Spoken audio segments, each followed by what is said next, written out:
All right, we're here with WBC interim 154-pound champion Vergil Ortiz. Vergil, congratulations on getting this fight done with Erickson Lubin November 8th at Dickies Arena in Fort Worth, Texas, a homecoming fight for you.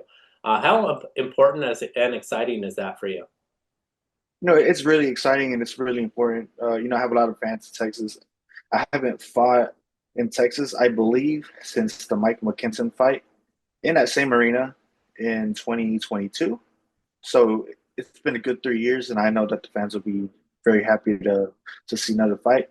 And this is a good one too against Lubin. Lubin's a very tough fighter. He's been in there with some of the best, and I'm excited to see how it plays out. Yeah, I'm gonna get to Erickson in a minute, but I wanted to ask you first and foremost, you've been through so much getting to this point. It seems as you've almost become like the most avoided fighter in boxing. When you consider the situations that have happened with Boots Ennis moves up to 154 pounds. Perfect. It seems like both you guys, the zone fighters, perfect for you guys to have a showdown. That doesn't happen.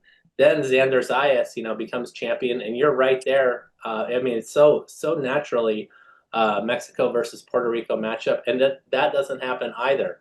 How do you feel? What has been your thoughts as all of this has transpired?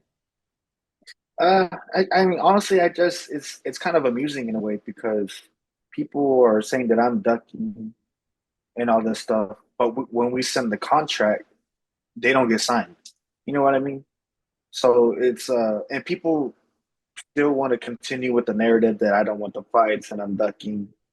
Uh, but I mean, the facts are that the contracts are not getting signed when we send them, and when they don't get sent, we continue to look for other opposition that are still credible, that are still good. This is my third top 10 154 pounder fight in a row. Hmm. We just want the best fights. We really do want to fight the best. That's all I'm about, and we're going to continue to do that, whether some people don't want to fight or not. Can you personally find contentment with that, even though you're not fighting for the belt? Um, in a way, yes. I mean, I would love to be fighting for a belt right now. It's a shame that I'm not getting my shot. And people want to say that I'm a 27-year-old prospect, but like I mean I've the fact is I just haven't been given that opportunity yet. I mean I've only been given two opportunities so far to Stanionis, which was still the regular WBA. So I don't think all the quote unquote haters are were still going to give me some backlash for it being a regular belt, and then this interim WBC, which I'm already receiving that hate. So in the end, it doesn't really matter. It's not like if it was me, if it was up to me, I would have fought for the belt a long time ago. I would have fought Maurice Hooker for his 140. I forgot which belt he had, the WBL probably. Yeah. And I beat him at 147. I could have been a champ right there. Um, the belts at 147 were held hostage by Crawford and Spence. There was no way that I was going to get that shot. Um, and now 154. I mean, I was in line. I was actually number one when Madrimov was the world champion with the WBA. Crawford skipped the line because undisputed champion, whatever. I'm guessing that he had that. There's some rule for the WBA to let him fight Uh-huh. next. And then I beat Madrimov right after he lost. So I mean, I could have been a three division champion right there. It's just luck is not really on my side. But some people don't understand that, or they either they can't understand it or they don't want to. So because it doesn't fit their narrative. You know what I mean? So I'm not really too. I know I'm yapping a lot right now. No, it's It's okay. just Go a. ahead. I think people want to hear your side of the story. Yeah. Yeah, yeah. So that's just the way it is. It's just how it's playing out. I mean, if it was up to me, I could have been a three division world champion right now. But it's not up to me. Yeah. In your heart, you feel as if you did everything you could to get fights with both of those guys, Zayas and Boots Ennis. Yes, I did. Boots. I mean, we sent him two contracts. He didn't take the fight. fights, plural. Um, Zayas, he can talk all the shit that he wants. They didn't send a contract back. They usually there's back and forth. That there's something going on in talks. Well, he did all his talking on social media, but he didn't do it behind closed doors. That's usually how the kind of guy I am. I usually don't call anyone out on social media. I call them out by telling my promoter, "Hey, I want to fight this guy," or Turkey.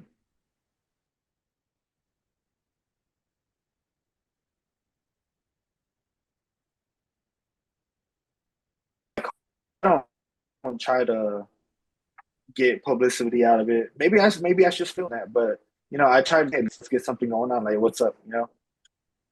Yeah, I lost you there for a second there, but you said you did make a point to Turkey Al Sheikh to try to get his involvement for that fight as well. For the Baccarat fight, actually. Okay, yeah, got it, got it.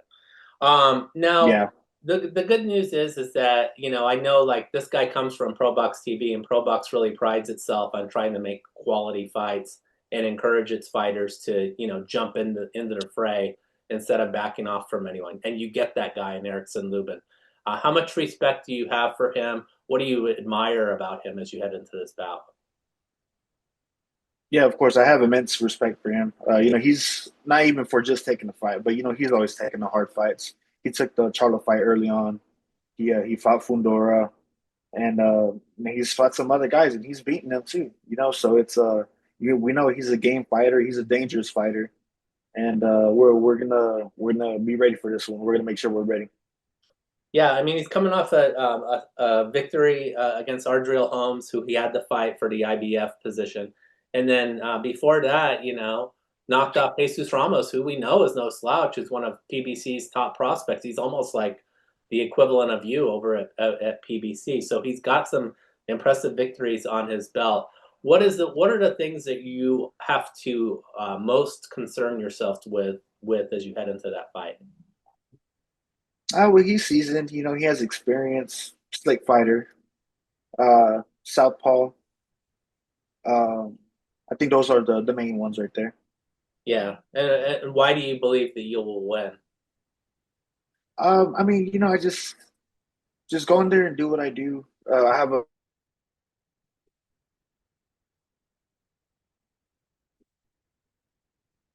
adjustments that will be needed to be made. I can make them, and just the will to win. You went a little spotty right there, Virgil. Can you just repeat that? Why do Sorry you about win that. this fight? It's okay. You're fine. Yeah. Um. So yeah, just I feel like that I have a very good team behind me. In Robert, my dad. Pita. Rick emerging as well. We got we just got people supporting me from everywhere. Uh, I feel like we can make adjustments when we need to, and I just have the will to win. Yeah, absolutely. You talked about going home, so to speak, to Texas.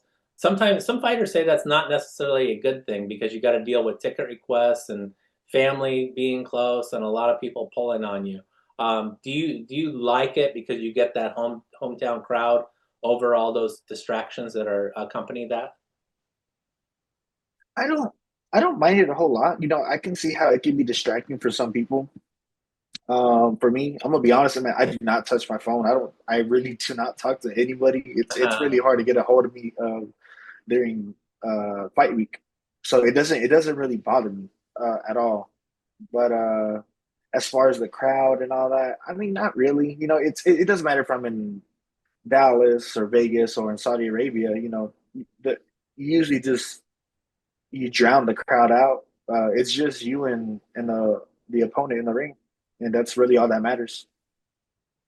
Is it, you've talked about this point, and I started the questioning about, you being so avoided. And I know this has happened to some guys throughout boxing history. And in some cases, you've had cases where guys will maybe take their foot off the gas pedal a little bit and maybe show that they can look human in the ring. Would you ever consider something like that to just say like maybe I am vulnerable. I'm not, unbeatable here. come and get me. Look at some of the flaws that I might have in the ring, or is that just silly? I mean, I see the logic behind it for sure. For sure. And I don't know if I would do it on purpose. Maybe, probably not, but because I always want to try to look my best. But there is logic behind it. It's funny that you say that because the people who get the title shots are usually the ones that have losses on the records. To feed to the world champions. Just give them a tune up, or they're getting title shots, and the Yeah. people who deserve it are not. Yeah, exactly. And I guess, look, I know that you're planning to win this fight against Erickson Lubin on November 8th against Dickies in Dickies Arena in Fort Worth, Texas, and that fight will be on the Zone as well. What are your hopes for 2026? I mean, you've got all these great fighters in 154 pounds and so many quality champions with Fundora, Zayas, Bakram, all those guys. What do you hope plays out for you? I just hope that I can get in the ring with the best people. I mean, and at this point, it's regardless if there's a belt on the line or not. That's the whole point of me being in the sport. If I can't get the belts, then just give me the best fights. Hmm. Uh, Let me be a part of those classic boxing matches that people can watch. 50 years from now, learn something. No, it's even like belts aside, money aside, just being a part of all of that. Yeah, it's I know it's something that I'm gonna miss whenever I retire. Whenever I'm like 50, 60, I'm like, man, those are the days. Yeah. Exactly. Your father was saying something very interesting to me as well, because it may be at 154, perhaps it's going to be at 160. Because I was asking him about like, hey, why didn't the Bakram fight take place? And he said, look, it's not exactly easy for Vergil to have to be okay with that day after 10-day weight cut that you have to make, where you'd have to make 164 the day Yeah. after you're not going to be fighting for a belt. You are Yeah. that big of a fighter. Literally, seriously, you're that big. For 154, I still I'm pretty. I guess you could say I'm pretty big. Whenever I meet someone, they're like, "Damn, I didn't know you were that big." I'm like, "What can I say, bro?" I mean, I guess the TV, it's a little misleading, but I'm pretty big. As far as 10 pounds, man. I mean, it's just. I don't think a rule like that is is necessarily on my side, especially considering that I had the whole rhabdomyolysis thing going on. Yeah. That's just it's not a good. It's just not a good thing. It's a recipe for disaster almost. Like you want to every inch that you can get, every percent that you can get for winning, chances of winning. You want to keep them. That's knocking off chances right there. So I understand that to get that rule taken off, we have to have a world title. So plan is get a title, challenge Bakram, get that rule taken off, and it's easy peasy. Great. Well, the bottom line is, I'm sure you feel this way as you head into the November 8th fight. We will be seeing the best possible version of Vergil Ortiz, and moving forward in the 2026, Vergil, I know that the sport will hopefully reward you the way you should be. I hope so. I hope Thank so. you. Thank you so much for your time tonight. I really appreciate it, Vergil. We'll talk to you soon. Take it, Lance. All right. Anytime. Thanks again, bud. That was great.